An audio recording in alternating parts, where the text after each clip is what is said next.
No final, parece que vai ser muito barulho por nada.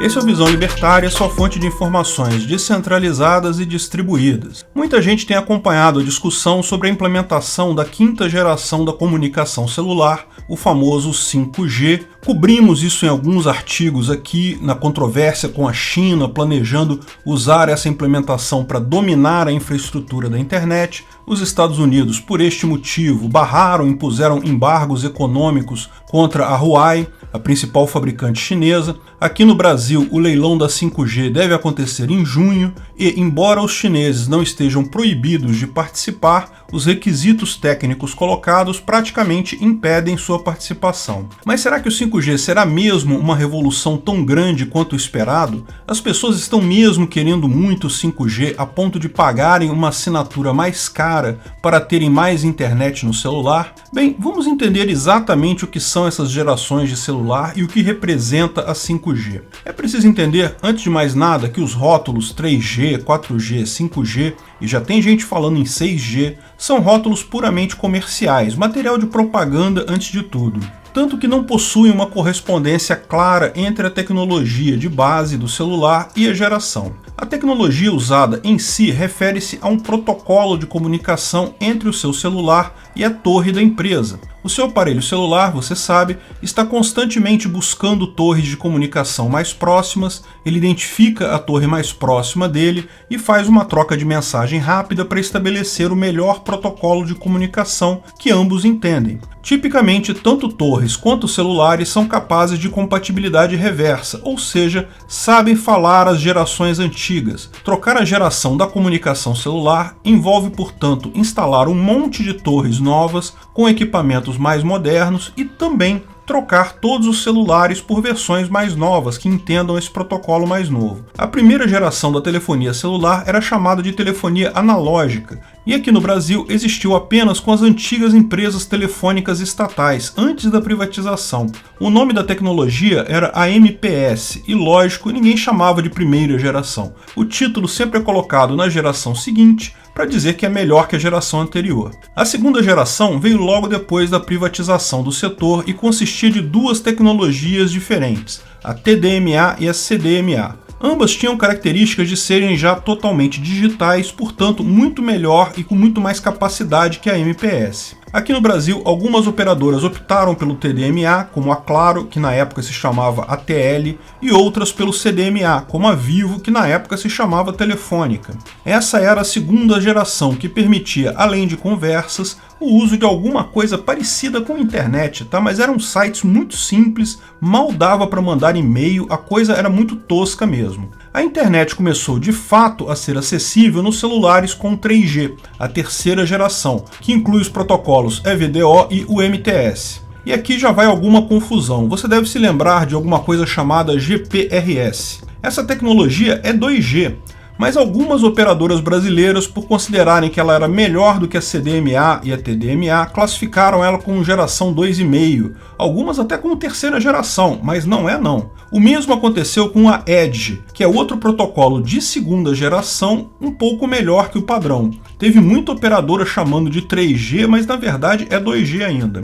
O fato é que com a 3G, com a EVDO e a UMTS, já dá para acessar a internet, mandar e-mails, ver alguns sites, mas não dá para fazer nada muito elaborado. Jogar alguns jogos é difícil, ver vídeos é impossível, nada que demande muita banda. Ainda na 3G surgiram alguns protocolos melhores, HSDPA e HSOPA, que algumas operadoras venderam como geração 3,5 ou até falaram em geração 4, mas na verdade é terceira geração. Esse negócio de geração, você já viu, é só truque de marketing. A 4G, de fato, já existe agora na maior parte das cidades brasileiras e inclui variações em cima do protocolo LTE. Essa geração foi feita pensando-se na mudança do mercado. Hoje em dia as pessoas se preocupam muito mais com a internet do que em falar no celular. Usar voz no celular virou quase um acessório dispensável, só se usa celulares para a internet. na época da Copa do Mundo no Brasil, em 2014, que começaram as primeiras instalações de antena 4G aqui no Brasil.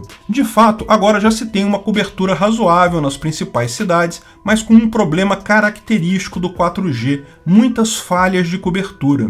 O 4G é ótimo, de fato, quando você tem uma boa conexão 4G, você consegue navegar na internet com facilidade, jogar, dá para ver filmes, eu já gravei vídeos ao vivo transmitindo a partir do meu celular 4G. A conexão de dados é muito boa mesmo na 4G, mas tem um porém. Para atingir grandes volumes de dados, as antenas de 4G e o seu celular usam frequências muito mais altas das ondas de rádio para se comunicar. Isso permite trafegar um volume maior de dados, mas tem um porém. Como essas ondas de rádio são de alta frequência, elas perdem força muito rápido. Com isso, uma antena 4G tem um alcance muito menor que uma antena 3G. É preciso várias antenas 4G na região para permitir a mesma cobertura que uma antena 3G. E mais do que isso, como qualquer coisa pode gerar um ponto de sombra, você acaba tendo várias áreas que você fica sem conexão. Quem acompanhou minhas lives percebia, 4G cortando o tempo todo, ela permite muitos dados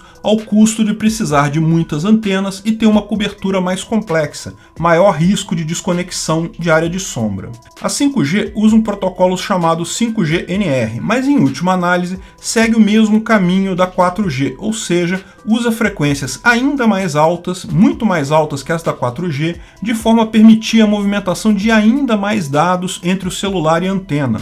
De fato, prometem que você vai poder ver vídeos em 4K no seu celular sem travar. Eu só acredito vendo. Porém, requer ainda mais antenas e tem uma cobertura ainda mais retalhada, com maior risco de queda na conexão e pequenas áreas de sombra. E aqui vai a questão: será que o usuário está mesmo interessado em pagar mais caro por esse serviço? Veja, com a eliminação do hardware chinês nas antenas aqui no Brasil, o custo da infraestrutura tende a subir, o que significa que o custo do pacote de dados 5G também vai subir. Eu, como usuário, hoje, fico bastante satisfeito com a conexão 4G. Não me lembro de uma única situação em que eu precisei de um maior fluxo de dados do que isso. Meu problema com a 4G é a interrupção frequente, são as pequenas áreas de sombra. E o 5G vai trazer mais dados, ou seja, resolver algo que não é um problema, ao custo de mais retalhação na cobertura. Um número ainda maior de antenas será necessário, podendo gerar mais pequenas quedas, pequenos problemas pontuais de cobertura.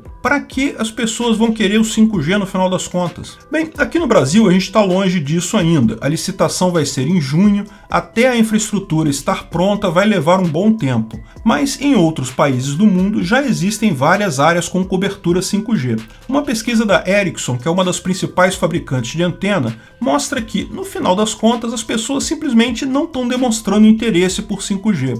De fato, um gráfico da pesquisa percebe-se que existe uma enorme quantidade de gente que contratou um plano 5G com a sua operadora, talvez por apelo do marketing, sem sequer terem celulares com capacidade 5G. Veja, se o seu celular não tem a tecnologia, ele vai acabar comunicando em 4G. E as pessoas estão usando o 4G como se fosse 5G e nem percebendo a diferença. Repare nesse gráfico que a parte de baixo é quem está se comunicando em 5G, ou seja, tanto as torres quanto os celulares suportam 5G e a pessoa tem o plano. A faixa azul claro seguinte são as pessoas que têm plano 5G, mas o celular só fala 4G. Essas pessoas nem percebem a diferença. Repare que são quase tantas quanto as pessoas que realmente usam 5G. A parte mais acima são as pessoas que têm celular 5G, mas não têm um plano 5G, então também não conseguem usar. No final das contas, o que o gráfico mostra é que para o usuário, 5G não faz diferença. Existe então um risco enorme de, se o custo for muito alto para planos 5G, as pessoas simplesmente ignorarem tais planos, ficarem com o 4G mesmo. De fato, ter muito mais volume de dados ao custo de mais interrupções é mesmo uma coisa questionável. O argumento da Ericsson, lógico, eles querem vender o peixe deles, é que a pandemia causou isso. Como as pessoas estão em casa, na casa delas tem Wi-Fi, o pacote de dados no celular acaba fazendo pouca diferença. Eles esperam que, com a sociedade voltando ao normal, o 5G volte a ter um apelo muito grande. Vamos ver. Do ponto de vista libertário, é excelente ver esse tipo de investimento. Melhor ter opções para escolher qual padrão usar do que não ter opções. E como são investimentos privados, os riscos e os lucros são dos investidores, o que é muito justo. Meu temor nisso é apenas que, justamente pela interferência estatal, pela limitação de participação de empresas, pelo aumento de custos, por regulamentações excessivas na área, o edital brasileiro exige que quem for usar o 5G vai ter que construir uma internet paralela do governo brasileiro, olha que absurdo, o 5G no Brasil acabe ficando muito caro. Poucas áreas cobertas, uma coisa de nicho. Não seria a primeira vez que regulamentações estatais excessivas mataram opções tecnológicas de indivíduos no livre mercado. Vamos torcer para que isso não aconteça. Obrigado pela audiência.